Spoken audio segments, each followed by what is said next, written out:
Hi, I'm Callie from CRK Training. Welcome back to our weekly video blog. The topic of today's video is going to be taking into account physical problems and stiffness and soreness when we're riding and training.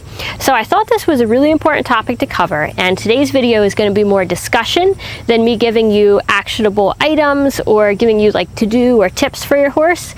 But again, I really wanted to talk about this because I think everyone has experienced at some point or another where you've had a behavioral issue that wasn't really behavioral. It could have been caused by a physical problem. So for example, with the horse that I have out here today, this is Promise. She is a 6-year-old thoroughbred mare, and I chose to bring her out for this video because she has really shown me a lot about this topic and really kind of opened my eyes to how big a role the horse's physical state plays in not only behavior, but also training and riding and how they move.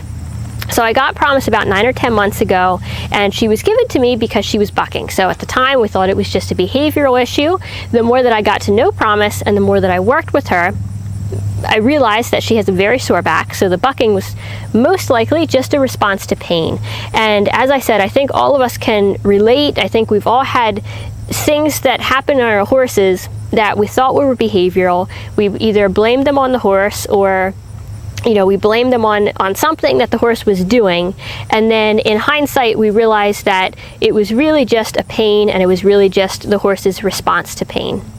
So besides even just things like the obvious things like bucking, things like horses that maybe run after the fences or do those sorts of things that can obviously be caused by pain, we also have to look at when we're trying to teach a horse new things. So for example, just the basics, trying to teach a horse how to bend, how to ride in an arena, how to keep his balance, how to do circles, all those sorts of things.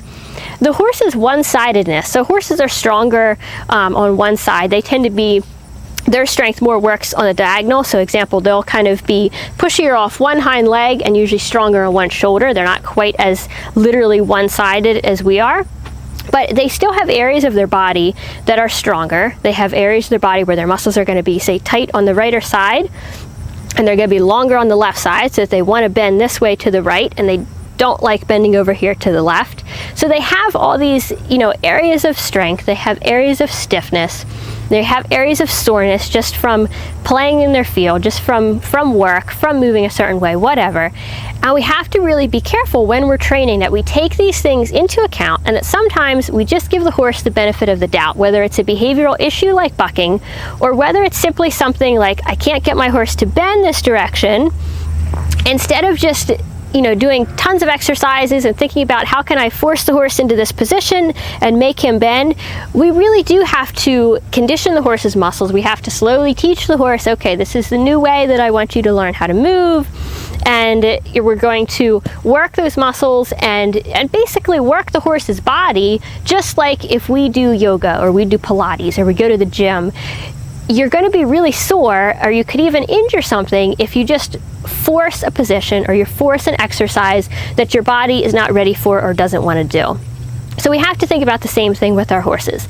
And again, I know this is more discussion than me kind of telling you actionable things, but I just wanted to kind of open it up for discussion and conversation, that when you have a behavioral issue with your horse, it's always a good idea to rule out pain. It's always a good idea to take a step back, give the horse the benefit of the doubt, and think about, is there something in his body that he can't tell me is going on, but that might be affecting him?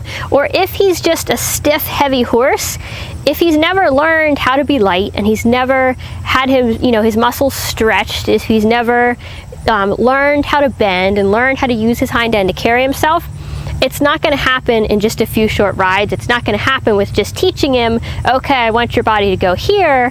He's not going to necessarily be able to respond every single time, because there's physical things that are going to come in. He's going to get sore. He's going to have to basically relearn how to carry himself, and that takes time.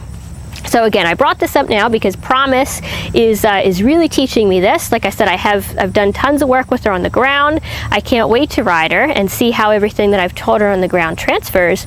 But I haven't been able to yet because I've really just been trying to make sure that she's not going to be uncomfortable, so that she can learn to the best of her ability and that we don't have behavioral problems start when I begin riding her.